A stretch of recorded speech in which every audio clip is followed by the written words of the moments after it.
Alors, dans cette leçon intitulée L'entre-deux-guerres, nous allons étudier la période des années 1920-1930 qui correspondent à la période qui commence juste après la guerre 1914-1918 que nous venons d'étudier et qui va se terminer au début de la Deuxième Guerre mondiale en 1939.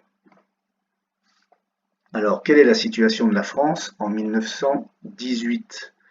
La France est dévastée, vous l'avez bien compris, notamment dans le nord du pays et dans l'est, avec des villages complets qui ont été rasés, détruits, des bâtiments inutilisables, des gens à l'abandon.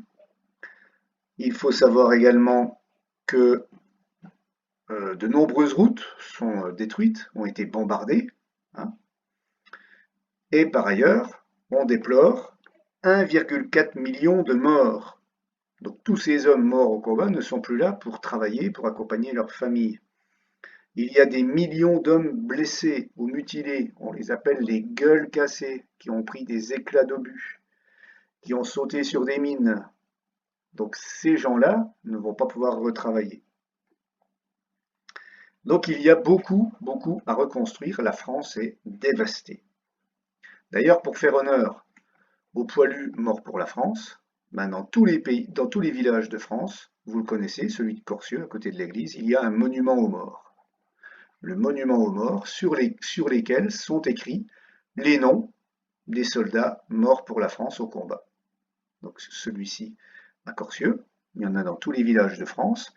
Et puis par la suite, il y a d'autres noms qui sont apparus, parce qu'on a mis les soldats morts pour la France pour la Deuxième Guerre mondiale, pour la guerre d'Indochine, la guerre d'Algérie, etc. C'est pour ça qu'il y a des plaques qui ont été rajoutées un petit peu partout.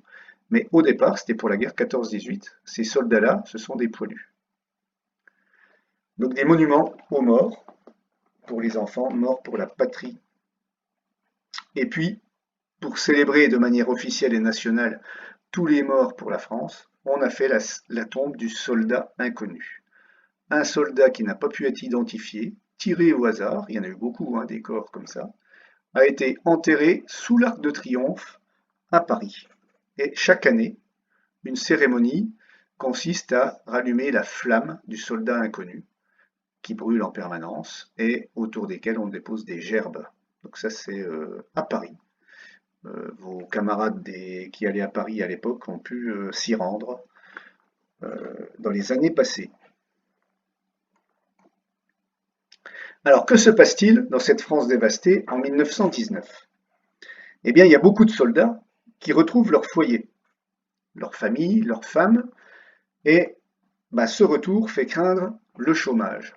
Effectivement, parce qu'il y avait beaucoup de femmes qui avaient pris leur place à l'usine, donc les femmes travaillent, des hommes reviennent pour travailler, donc il ne va pas y avoir de place pour tout le monde, il va y avoir du chômage.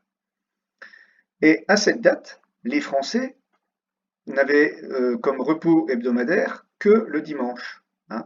Et je vous rappelle qu'à cette époque, ils travaillaient entre 10 et 12 heures par jour.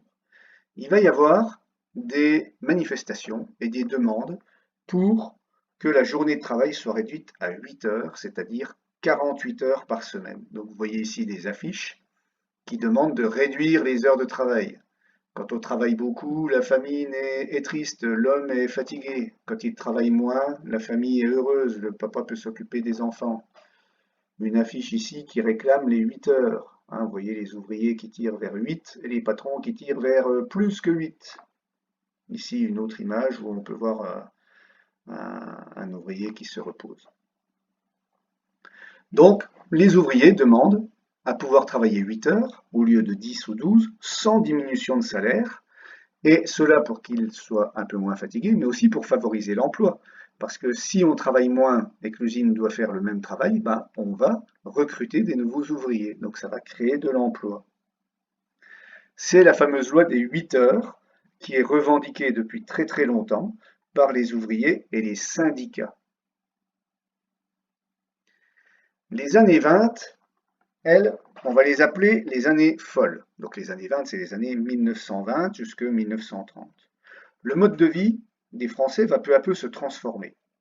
Le nombre d'automobiles va augmenter grâce au travail à la chaîne. Vous voyez ici que les automobiles sont fabriquées à la chaîne, ça va beaucoup plus vite. Ça permet une fabrication de série rapide et qui réduit les coûts de fabrication.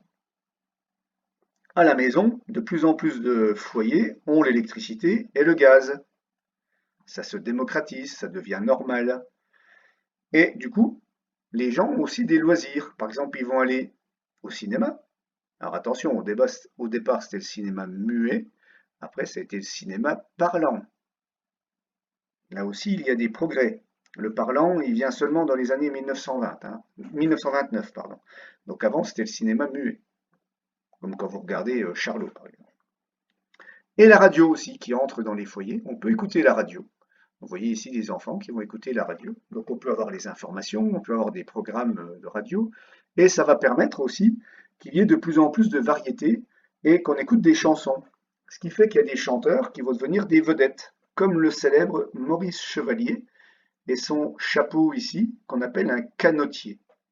Alors je vous ai mis sur la leçon des liens vers YouTube pour écouter une chanson de Maurice Chevalier, mais aussi une nouvelle danse qui s'appelle le jazz et une nouvelle, donc le jazz c'est un style de musique et une nouvelle danse, le charleston, par Joséphine Baker. Vous avez 3 liens sur la leçon.